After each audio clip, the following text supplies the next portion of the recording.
prions que le Seigneur puisse encore ancrer, inscrire en être dans la crainte du Seigneur dans nos cœurs. Et au nom du Seigneur Jésus-Christ. Jésus puissant Père éternel, nous te prions Seigneur Jésus-Christ. Demeurer en nos cœurs, afin que l'amour que de ta parole pour ta commandement. Père, inscris ta crainte dans nos cœurs. Inscris ta crainte dans nos cœurs, Père. Enseigne-nous, Père, tes voies. Inspire ton obéissance, Père, dans nos cœurs. Nous te prions, Père, accorde-nous au nom de Jésus-Christ. Inscris en être d'or, Père, la crainte de ton nom dans nos cœurs. Nous te prions, Père. Dans nos mémoires, afin que nous soyons faits.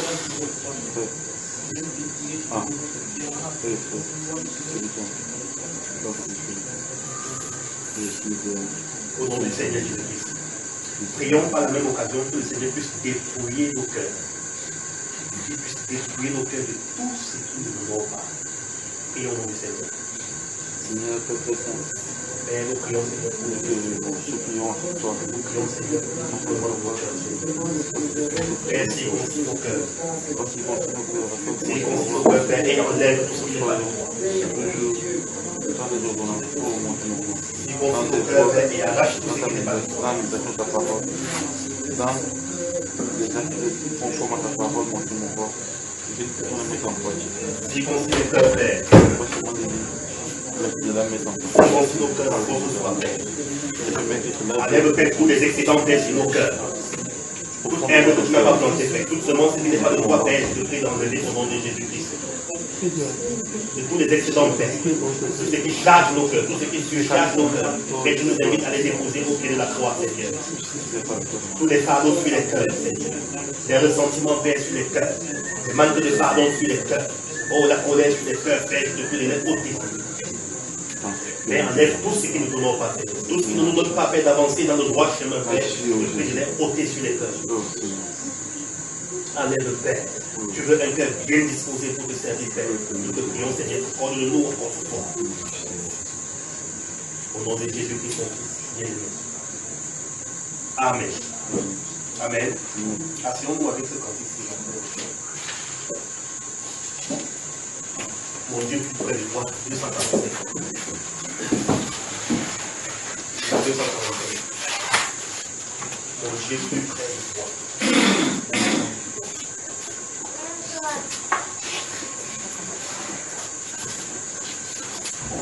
Mon Dieu, plus près de toi, plus près de toi,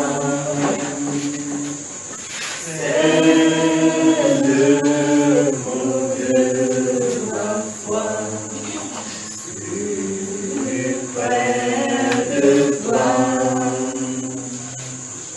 dans le jour d'épreuve, déborde comme un fleuve. Garde-moi près de toi, plus près de toi, plus près de toi, Seigneur, plus près de toi. Tiens-moi dans ma douleur, tout près de toi. Alors que la souffrance fait son grand silence, toujours plus près de toi, Seigneur, tiens-moi. Amen. Bonsoir. Que Que Dieu vous bénisse. Y a-t-il des questions? Mon cher. Je voulais poser une question pour le cas de Joseph. Lorsqu'on dit que le serviteur de Potiphar ne se souvient pas de lui, je voulais savoir si est-ce que le Seigneur vous parlait qu'il voulait obtenir la bénédiction par ses propres moyens. Okay. On a dit qu'il ne se souvient pas de lui, non? Et qu'il a oublié, c'est ce que ça veut dire. La phrase veut plutôt me montrer que quand Dieu a prévu quelque chose, même si l'homme veut t'aider, ça n'arrivera pas. Ça va arriver autant que Dieu a prévu, n'est-ce pas? Si Dieu avait prévu, parce que dans ce livre de Genèse où Joseph était en prison, la Bible déclare qu'il prophétisa pour les deux, ceux qui l'ont trouvé en prison. Il a dit à l'un que tes songes que tu as vus sont une et même chose. Que dans 3 jours, on va te relever et tu vas servir le vin dans la coupe du roi. L'autre voyant, le deuxième voyant que le songe était favorable sur l'autre côté,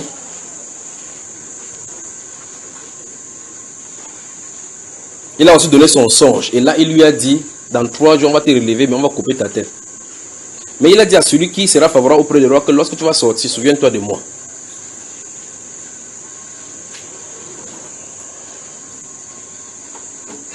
La Bible déclare quand il est sorti, il allait auprès du pharaon. Quand on dit souviens-toi de moi, ça suppose que celui-ci sert le vin dans la beurre du roi. Quand le roi s'assoit pour faire le jugement, n'importe quoi, il tend le gobelet, c'est lui qui sert.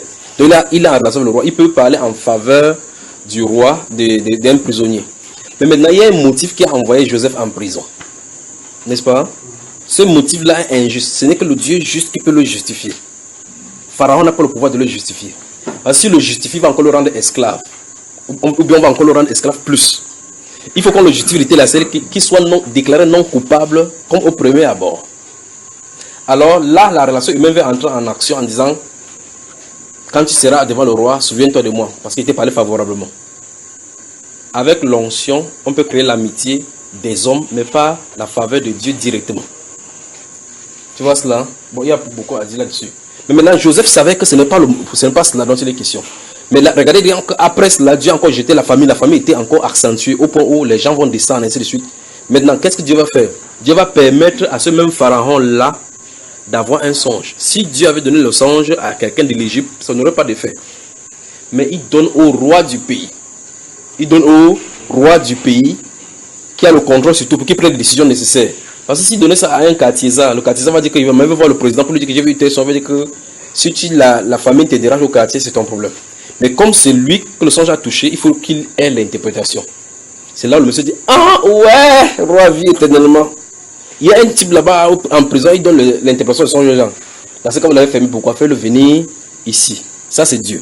Donc, le songe et le trouble est entre les mains du roi. La personne qui peut guérir se trouve en prison. Il n'a pas d'autre choix que de le faire venir. Pas vrai? De la même façon comme le roi Saül avait des troubles sur lui. La personne qui pouvait résoudre ce trouble-là, c'est David qui était son remplaçant. Si tout le monde du quartier prenait la guitare et jouait, ça n'aurait pas de foi parce que la guitare de David est ouente.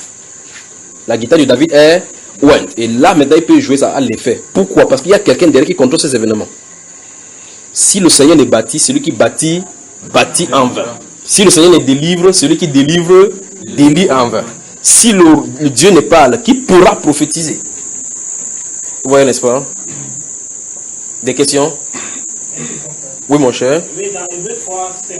Oui. On peut dire que pour Moïse, il était fidèle dans toute l'amour de Dieu comme serviteur, oui. Mais par ailleurs, nous voyons qu'il a tapé au fil de la foi. Oui. Est-ce qu'en lui faisant la photo ou bien il a fait comme ça? Quelle est la relation que tu mets sur ce de Hébreux chapitre 3 et le passage que tu viens de parler d'Amériba? Pourquoi tu dis, ici on dit qu'il était fidèle comme fils, comme serviteur sur sa maison. Et là tu parles dans le livre des Nombres pour dire, il a frappé le rocher 2 fois. Pourquoi tu mets une relation entre les deux? Parce qu'on a pensé qu'en faisant sortir le peuple d'Égypte, il était censé le conduire en Canaan. Quel est le verset qui te dit ça dans la Bible? Y a-t-il un verset qui dit que Moïse était censé le faire sortir pour entrer à Canaan?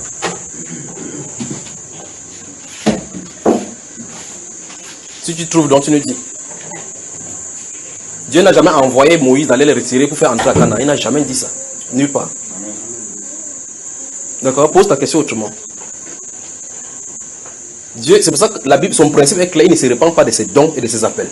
S'il avait dit à Moïse que tu vas faire sortir pour faire entrer, Moïse va faire entrer. Mais il a dit, va, dis-leur, dis à Pharaon, ainsi par le Seigneur, l'Éternel, laisse aller mon peuple qui fasse 3 jours dans le désert, qui m'adore. Là où il a rencontré Moïse, il a dit que tu vas les faire sortir, ils vont m'adorer ici. C'est là où ça passe s'est arrêté.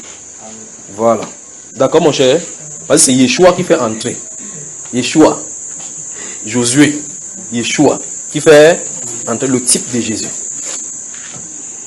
Des questions? Oui mon cher. Je voulais poser une question un peu dans la vie. En fait, aujourd'hui, on allait faire un travail avec... Dans la vie? Je l'ai dit dans le séculier. Dans la vie courante? Oui. Ça a rien à voir avec la Bible? Oui. Ok, si ça a rien à voir avec la Bible, je réponds. Si ça a rien à voir avec la Bible, tu demandes les psychologues avec les sociologues. Ceux qui contrôlent la société. Parce que quand on est arrivé dans l'établissement, on a fini de faire un travail. Oui. Maintenant, le monsieur qui devait payer la facture, en fait, c'est l'établissement qui a une hiérarchie. Oui. Maintenant, on est allé dans le bureau du principal de l'établissement. Oui. Et là-bas, maintenant, le principal a commencé à avoir un certain langage. Il lui demandait que, bon, comme la facture c'est 60 000, quel est mon pourcentage dedans? Oui. Ce que je voulais savoir, c'est que, parce que quand j'ai essayé de réfléchir sur l'affaire, c'est que mon ami allait proposer un prix. Maintenant, est-ce que ce que je voulais poser comme question, c'est que, est-ce qu'un enfant de Dieu, par exemple, dans ces circonstances-là, si, par exemple, moi, parce que j'ai réfléchi que moi, si je me retrouve dans cette circonstance, que faut-il faire dans cette circonstance? Ton ami était présent, toi tu étais présent. Oui. Qu'est-ce que tu as dit de là présentement, à ce moment-là? Bon, ça ne me concernait pas parce que c'est lui qui moi, il m'a appelé pour venir faire mon travail. Et si c'est tourné vers toi, il disait que qu'est-ce qu'on fait dans ces circonstances, vous, en tant qu'enfant de Dieu, qu'est-ce que tu lui dirais? Bon, ce que j'ai réfléchi, c'est que lui n'était pas en tort. Parce Qui que ça? mon ami, parce qu'il a donné le prix. Oui. Maintenant, le principal n'a pas surfacturé. Oui. Donc, parce que lui s'est plaint auprès de moi après que, mais comment est-ce que lui, il veut être inclus dans l'affaire, or qu'il ne m'a pas demandé, il n'a pas surfacturé. Oui. Donc, Si surfacturé, c'est normal. non. S'il ne surfacture pas, il demande son intérêt. Il demande l'intérêt sur quoi? Il demande l'intérêt sur l'argent que... Il a deux façons. Soit il donne ou il ne donne pas. Ici, il ne donne pas. Le proviseur lui fait les problèmes sur son argent et c'est les éventuels marchés qui arrivent. Donc, c'est les deux opportunités qu'il a maintenant là. Oui. Mais la question maintenant, c'est qu'en tant qu'enfant de Dieu, est-ce qu'il doit faire ça? Qu'est-ce que tu réponds? J'ai dit que lui, il peut faire. Il peut faire la surfacturation. Non, il ne peut pas faire la surfacturation. Il doit faire quoi? Ce que je veux dire, c'est que, comme il n'y a pas de surfacturation, Oui. donc, Le ça proviseur veut lui dire demande que tu me donnes combien dans ton argent. Oui. Qu'est-ce qu'il doit faire en tant qu'enfant de Dieu? Bon, moi, selon moi, il peut lui donner quelque chose. S'il donne quelque chose, est-ce qu'il a tort? Non. S'il ne donne pas, est-ce qu'il a tort? Autre question, frère?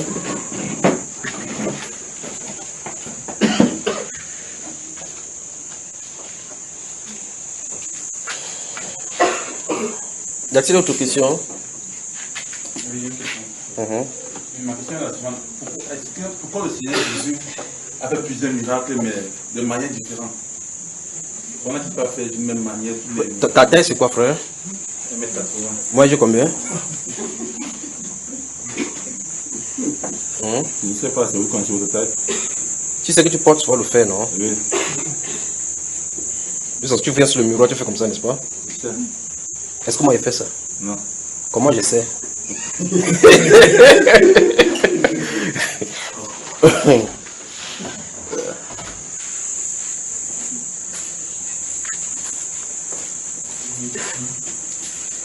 Tu me demandes pourquoi Jésus fait toutes choses. Il a fait la même fleur d'excuse, il y a plusieurs couleurs. Il t'a fait, tu es colosse, moi je suis petit. Toi, Tania, là, il a la voix grave. Moi, Véro ne dérange pas, l'autre c'est les problèmes. Chacun est comme ça là. C'est le Dieu qui a la diversité, complexe et en même temps en harmonie. Autre question? Oui, mon cher. Oui, dans 1 Corinthiens 14, 23, Paul parle de simples auditeurs là-bas. Je ne sais pas de qui il parle à parler de simples auditeurs. Un auditeur qui est simple, il ne dérange pas, il est seulement simplement là-dedans. Parce que bon, et dans Acte 2, 4, aussi quand le peuple parlait en langue, Oui. les gens appelaient à adhérer. Bon, ils ont entendu ce qu'on disait. Oui. Bon, et dans le cas de l'église, on dit qu'il faut un interprète. Oui. Bon, pourquoi eux ils entendaient ce qui était dit et personne n'interprétait? Ce n'est pas dans le corps du corps, ce n'est pas dans le cadre du corps là-bas. Ça, c'est au milieu de l'assemblée. Là, c'était en population. Autre question? Oui, tu es dans le même cas, puisque la prophétie de Joël que Pierre cité disait que ils prophétiseront, ils ont des sons de vision. Oui. Ils parlaient en langue. Je ne sais pas si ça s'y rapprochait, parce que ceux-là, on a dit parlaient en d'autres langues. Oui. Mais le passage que Pierre cite là-bas parle des prophéties, des sons et des visions. Je ne sais pas si c'est quoi une prophétie, par exemple? Une prophétie, c'est annoncer peut-être des événements qui se produiront, qui vont se produire devant nous, donc pas des événements passés, mais qui sont... C'est que Daniel avait vu, on lui avait parlé directement, il avait vu ça en songe. Des événements de... Daniel était un prophète. Les choses qu'il a vues là, qu'il a annoncées, il a vu en songe alors qu'il dormait, dans la couche de sa nuit, ou bien on lui a dit directement. Les événements qu'il a racontés à Nebuchadnezzar, Quand tu lis le livre de Daniel, oui. les événements qu'il a racontés, on lui a dit directement, ou bien il les a vus dans la nuit. C'est la prophétie ou c'est pas la prophétie? Hein, frère, je te pose la question. C'est la prophétie ou c'est pas la prophétie? Quand il annonce, c'est la prophétie. Je sais pas si en recevant. Quand on lui donne, c'est pour qu'il garde. C'est pour qu'il annonce. Donc ça dit que la prophétie peut passer par des songes. N'est-ce pas, mon cher? Autre question? Je vais vous parler de ces ministères prophétiques là. Oui. Dans un enseignement, tu avais dit ici, je ne sais pas où l'enseignement, tu avais dit que les prophètes dans l'Ancien Testament, eux, se sont créés eux-mêmes des problèmes. Je n'ai pas... Il parlait de quoi pour dire cette bout de phrase là? Bon, c'était par rapport aux persécutions que les prophètes ont subies. Ce que je voulais donc savoir... Comme par exemple quel prophète? Il y en a plusieurs, par exemple Michel qu'on a giflé. Oui. Oui. Oui.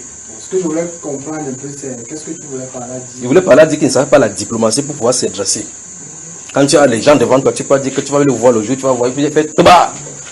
D'accord? Autre question? Poser les questions importantes. Les questions, oui. Dans Acte 15, Jean dit qu'il est David qu'on ne fait pas dans ça pour pas qu'il se confie à Dieu. Il ne se confie pas la foi, pas la loi, parce que avant que Pierre ou Paul ne commande la prédication, il y avait beaucoup de prosélytes. Ces produits-là, comment ils sont arrivés dans le corps, donc comment on les va convertir? En fait, comment est-ce qu'ils sont arrivés dans le Seigneur? L'apôtre Pierre a répondu à cette question que c'est par la foi que nous croyons être sauvés de la même manière que eux.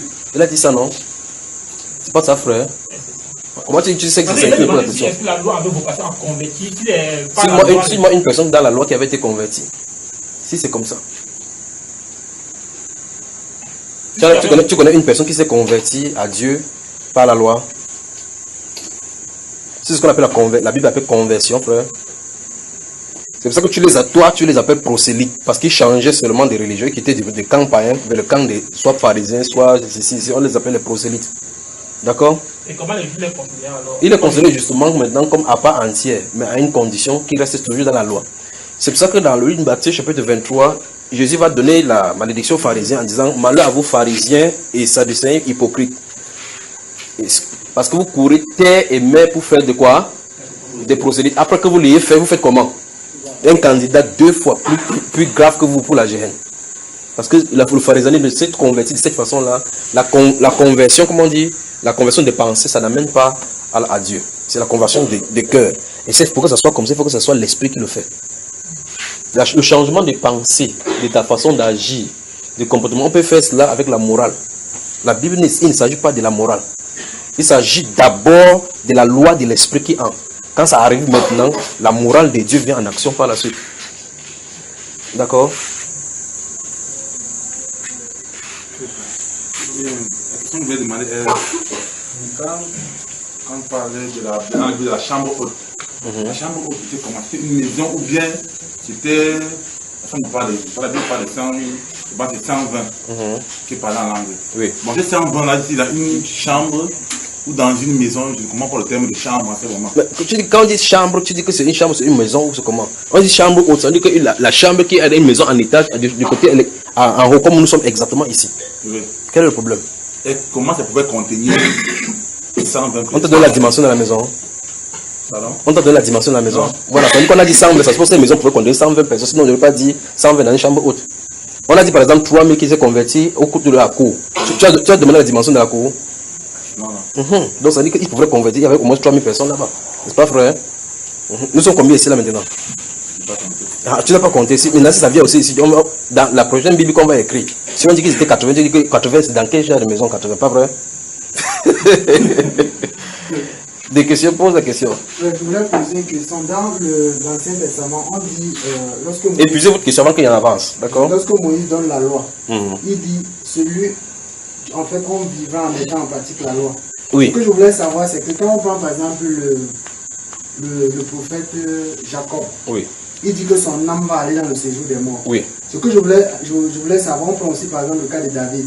Il dit que tu n'abandonneras pas mon âme dans le séjour des morts. Oui. Ça veut dire que son âme va aller dans le séjour des morts. Ce que je voulais donc comprendre, c'est dans l'ancienne alliance, comment est-ce qu'on faisait pour être. Quel est le principe que Dieu utilisait pour justifier les hommes? Parce que lui, il va dans le séjour. Il ne justifiait pas le sang. Le principe n'a pas changé. La même chose qui se trouve dans le Nouveau Testament, c'est le même principe qui était dans l'Ancien Testament depuis même avant la loi. Dieu justifiait. Il y a bon le choix souverain de Dieu. Dieu présente ça depuis la Genèse. Le choix souverain de Dieu. C'est-à-dire que c'est lui qui fait l'acte, la grâce, la justification et puis l'ordonnance par le Seigneur. C'est le principe depuis la Genèse. Quand Adam et Ève ont péché, est-ce qu'ils sont approchés de Dieu? Non. Ils ont fait qui est venu? C'est Dieu. Voilà. Quand il vient, c'est l'œuvre de la grâce là-bas. C'est lui qui vient parce que tu ne mérites pas. Il est venu, il les a condamnés. Qui a tué? Pardon? Il a condamné Adam et Ève. Il les a condamnés. Toi, tu as dit oui. Il y a un verset qui dit qu'il les a condamnés. Bon, je vais dire les hommes. Il a maudit quelqu'un. Je vais dire quand on prend par exemple Ève. Non, attends. Il les a maudits. Est-ce que Dieu les a rejetés? Non. Même si tu tapes comme ça, comme bataille, ça fait pas mal, non? Si tu tapes comme ça là, parce que tu as fait que le mal là, c'est la correction. Mais le mal là est ôté. Même là, regardons. Il a fait tuer un animal qui n'avait rien fait de mauvais dans le jardin. Un animal innocent pour montrer que c'est quelqu'un d'innocent qui peut couvrir la culpabilité. Ça, c'est la Genèse, ça. Le premier principe de la façon de salut est établi. Tu vois, l'animal n'a rien fait. Dieu utilise un animal, la peau de l'animal pour le couvrir. Ça suppose que la chair de l'animal, c'est à part le vol de sa chair qu'on peut avoir la réconciliation. Vous me suivez là-bas? Hein? Vous suivez là? Ok. Maintenant, ça veut dire que dans cet acte-là, Dieu montre clairement que le salut doit venir par la justification au travers du sang d'un juste. De quelqu'un qui est innocent, qui n'a pas participé, qui n'a pas été dans le péché. Est-ce que l'homme a quelque chose à voir dans le jardin? L'homme a traversé son salut là-bas au jardin. Il dit, l'homme a-t-il quelque chose à voir sur son salut au jardin? C'est ainsi donc sur tout, depuis jusqu'à la Bible, jusqu'à la fin. Le problème du salut ne dépend pas de l'homme. Maintenant, quand tu es sauvé, maintenant il te dit maintenant, ok, va maintenant à faire telle ou telle chose. Quand tu es d'abord sauvé, tu te rends compte que j'étais nul. Ah, quand tu es sauvé, maintenant il te dit maintenant, ok, pratique maintenant pour ne pas retomber. Tu vois cela, n'est-ce pas, frère? Donc, quand l'œuvre de la justification dans la loi, c'est la même chose. Quand Jacob dit dans ce livre-là, quand on est venu dire que son enfant est mort, parce que c'est là où tu as cité cela, où il dit que je vais descendre dans le séjour des morts. Tu voulais qu'il descende ou qu'il parte où? Le Saint-Bernard était en bas. Non, je vais dire que, parce que mon problème se situe au niveau, puisque quand on lit la Bible, on voit que le séjour des morts, c'est un lieu de tourment. Non, c'est pas comme ça. Il faut bien lire la Bible. Et il faut écouter les enseignements. Jésus, lui, il est allé au séjour des morts, non? Oui. Il allait faire quoi là-bas? Il allait chercher les gens qui étaient. Qui? Les captifs. Les captifs qui étaient là. Qui étaient captivés par quoi? Par quoi, frère? Comment ça, tu ne sais pas? Pas la mort, c'est la mort. Hébreu chapitre 2 le dit. Que puisque le Fils ont part au sang, il y a lui-même participé afin de délivrer, arracher de la main de la personne qui tenait la puissance de la mort, le diable, et qui tous les jetait gardés dans la peur. C'est la mort qui est l'ennemi des hommes. Chacun, tu vu là, chacun dit, oh, quand la mort va venir, il peut donner l'argent. Il faut voir les riches, on met l'arme, chacun il dit, il te donne 4 milliards. Parce qu'il faut que on le laisse respirer. C'est pas ça, frère? Quand il y a n'importe quoi, mais c'est n'importe quoi. Oh, l'enfant tombe là. Quand l'enfant tombe, tu dis que laisse l'enfant tomber, même s'il agonise. Frère, tu ne peux pas savoir. Par exemple, tu peux dire que non. Même s'il faut aller chez le marabout le relève d'abord, on peut dire pardon à Jésus. On l'amène. C'est pas comme ça. Donc, ce que dit, vous suivez 1 Samuel, je crois qu'on en a parlé dans plusieurs enseignements ici où on parlait du séjour des morts, le séjour des morts, l'âme. Il faut suivre cet enseignement-là, fausse visite en enfer, le séjour des morts et où j'en avais parlé. Il y a plusieurs choses à arranger dans les doctrines, plusieurs choses à arranger dans les doctrines que nous avons aujourd'hui.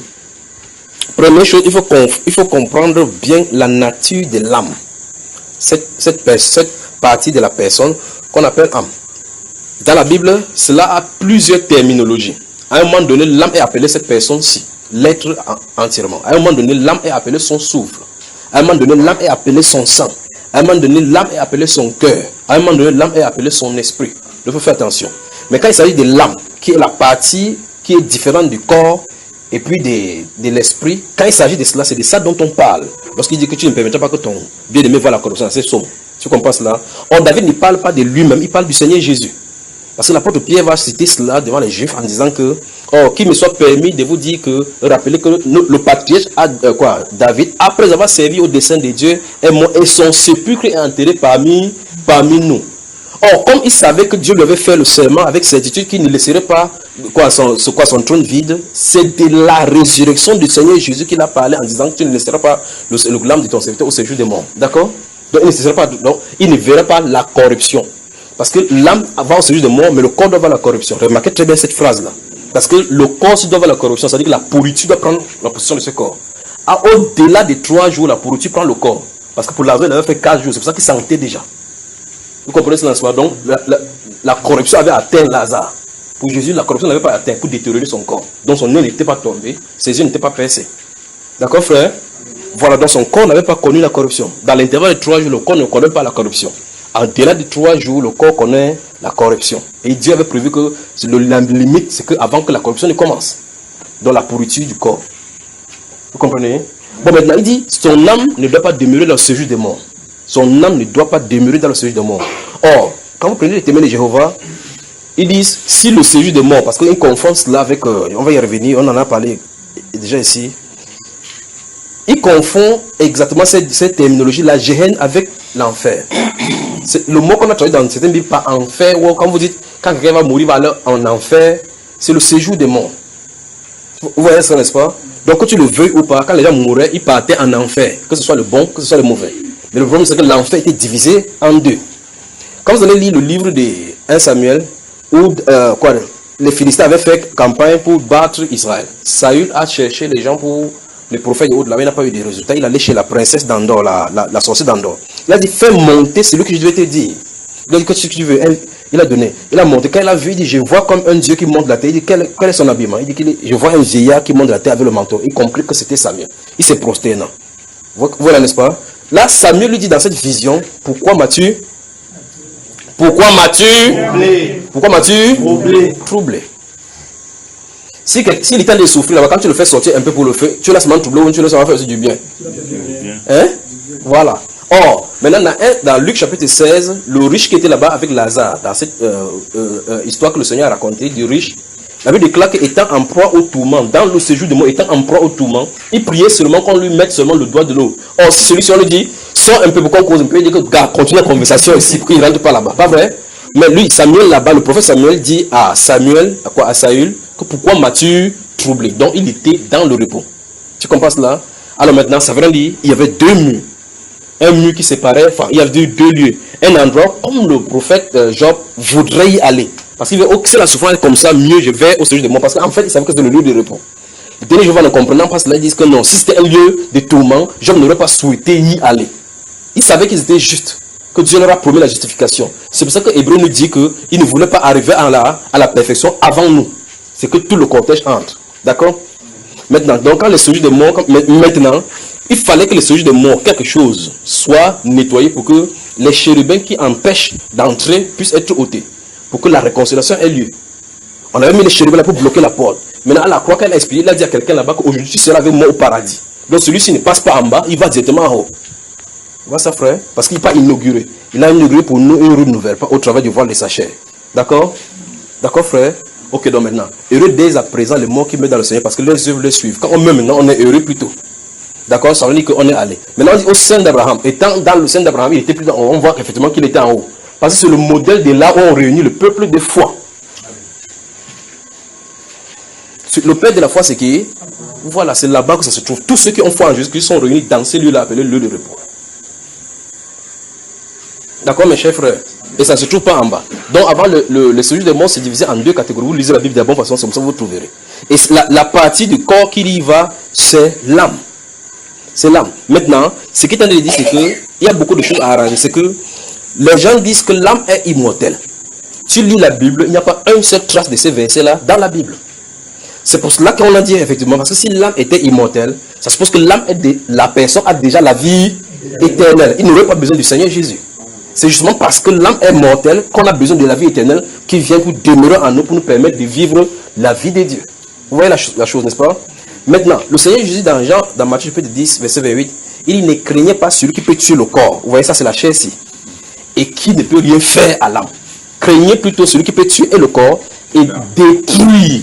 Destruction. Vous voyez, détruire l'âme dans la Géhenne. Ça suppose que si l'âme avait la vie éternelle, ne serait pas détruite. Parce qu'on ne peut pas détruire la vie éternelle. Parce que la vie éternelle, c'est la personnalité même de Dieu.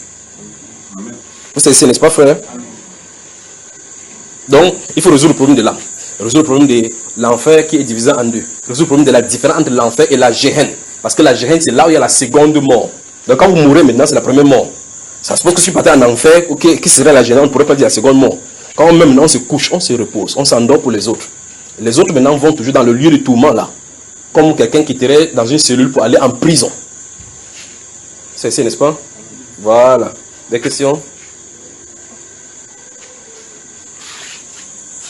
S'il n'y a pas de questions, on commence.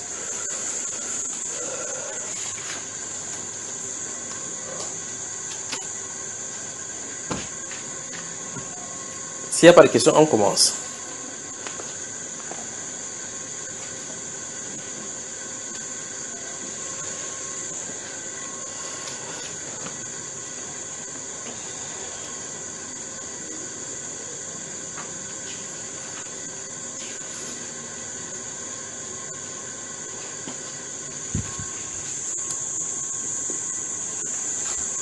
Ou bien, s'il n'y a pas de questions, moi je vous en pose quelques 2 ou 3 questions.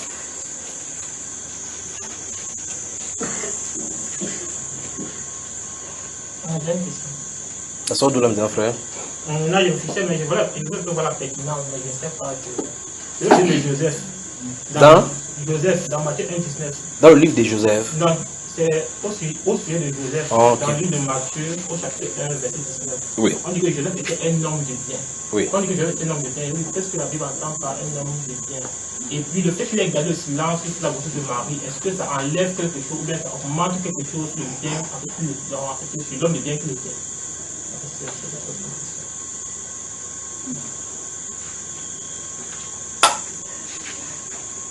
Regarde le gars là. Demande-lui si tu cherches vraiment quoi au juste. Comment tu fais une pose la question, toi tu ris encore. Des questions, frère? Frère, ceux qui meurent actuellement. Oui. Ceux qui meurent actuellement. Vous voyez, ce type de question, c'est le type de question que frère Judas sera où? En enfer ou au paradis? Parce que je sais quelqu'un, je connais quelqu'un qui a dit qu'il a vu Judas au paradis. Il est au paradis maintenant, ça t'aide. Ça t'aide. Il a en enfer, ça t'aide. Il dit que Joseph était un homme de bien. C'est quoi un homme de bien? Il sait effectivement ce que c'est qu'un homme de bien. Il veut me chercher la définition. Il dit que comme il a gardé le silence devant Marie là-bas, ça augmente quelque chose sur son bien, oui, ça enlève quelque chose s'il avait vu quelque chose. Oui, pose ta question ici. Ceux qui meurent actuellement, oui. Comme Jésus a dit à celui qui était à le bandit qui était à côté de lui, là, que ce soit même qui sera au paradis avec moi. Oui. Donc, à l'instant qu'on meurt maintenant, on part directement au paradis. Ça te choque pas, vrai? Tu veux pas y aller? Parce que je ne comprends pas. Parce que le mot paradis. Oui. Paradis, ça veut dire quoi? Qu'est-ce que paradis? Ça veut dire quoi le mot paradis? C'est le lieu où Dieu demeure. C'est le lieu où Dieu demeure. Donc Dieu au paradis. C'est fort avec toi. Dans le trône de Dieu au paradis. Vous devez franchement lire votre Bible. C'est grave.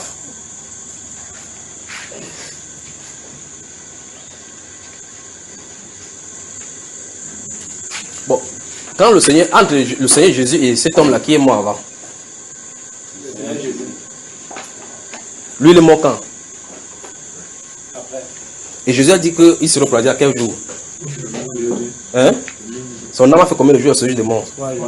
Vous devez lire votre Bible. J'arrive seulement avec vous. Vous devez lire vraiment votre Bible. Des questions?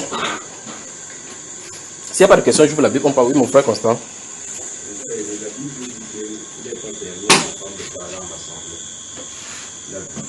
La Bible dit qu'il n'est pas permis à la femme de parler en assemblée. Oui. Je voudrais savoir, qu'est-ce que c'est que l'assemblée? Oui. Y a-t-il des cas où la femme peut s'exprimer en assemblée si la Bible a dit qu'il ne permet pas à la femme de Oui. parler en assemblée? Bonne question. Ou 1 Corinthiens chapitre 14.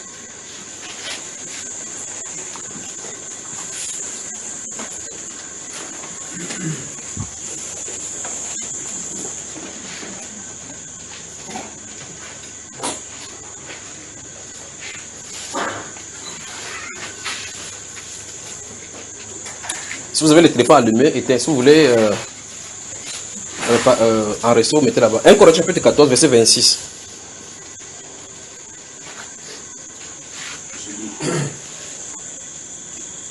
Que faire donc, frère, lorsque vous vous assemblez, les uns ou les autres parmi vous ont-ils un cantique, une instruction, une révélation, une langue, une interprétation, que tout se fasse sous l'éducation. Actes chapitre 12.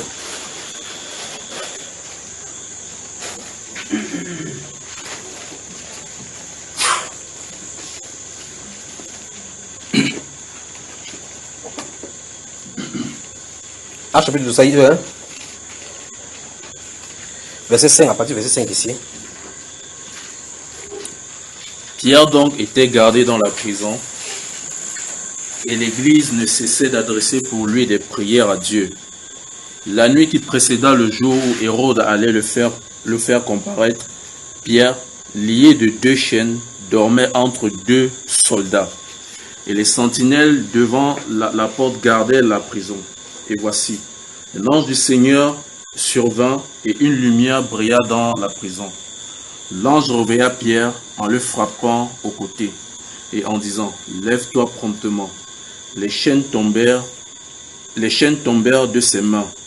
Et l'ange lui dit, « Mets ta ceinture et tes sandales. » Et il fit ainsi. L'ange lui dit encore, « Enveloppe-toi de ton manteau et suis-moi. » Pierre sortit et le suivit, ne sachant pas ce qui se faisait par l'ange, ne sachant pas que ce qui se faisait par l'ange était réel et s'imaginait avoir une vision.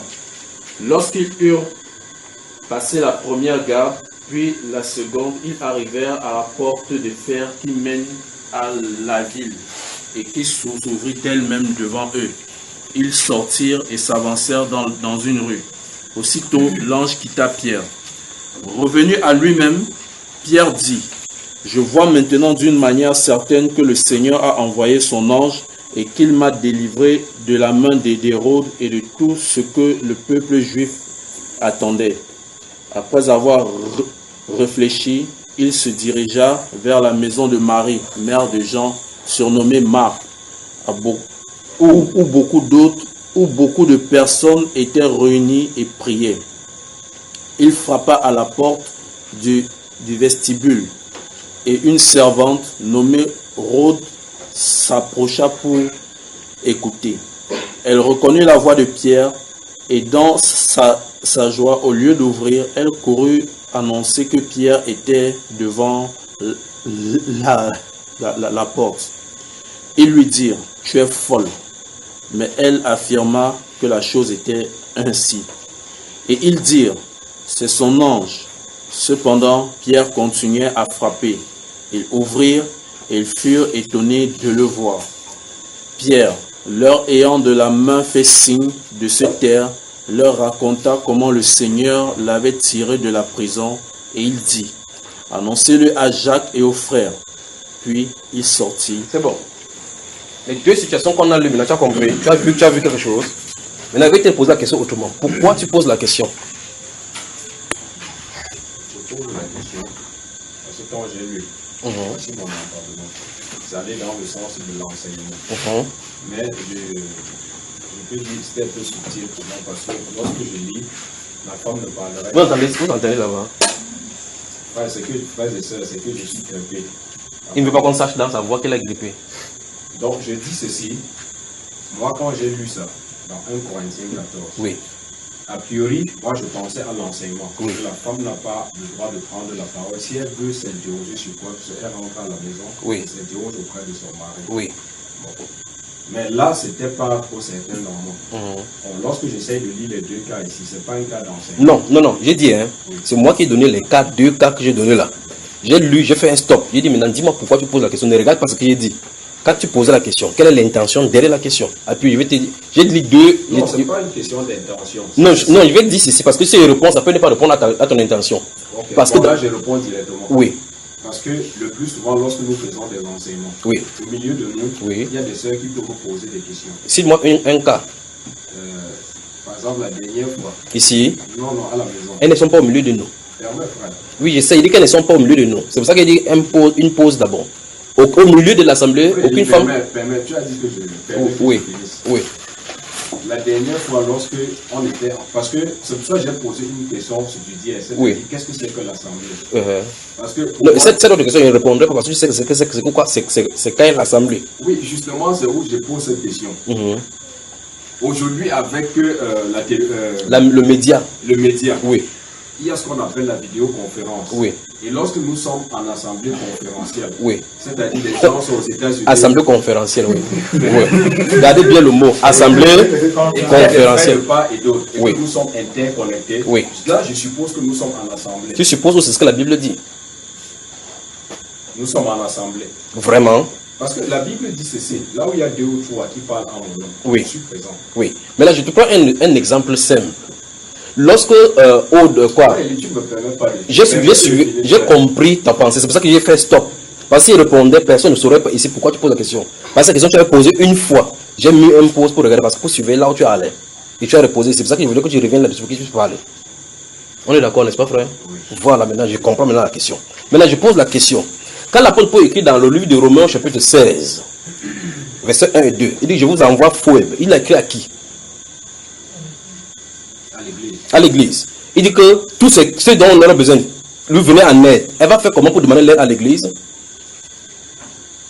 Allons-y. Allons-y, frère. Non, après avoir répondu, tout simplement. Elle doit s'adresser à l'église. Comment? Elle peut venir vers moi, elle peut aller vers quelqu'un d'autre. Parce que tu n'es pas l'église, frère. Tu es un membre. Et lui, il écrivait à l'église. Comment on fait? Comment on fait ça? Je vais vous faire creuser la parole.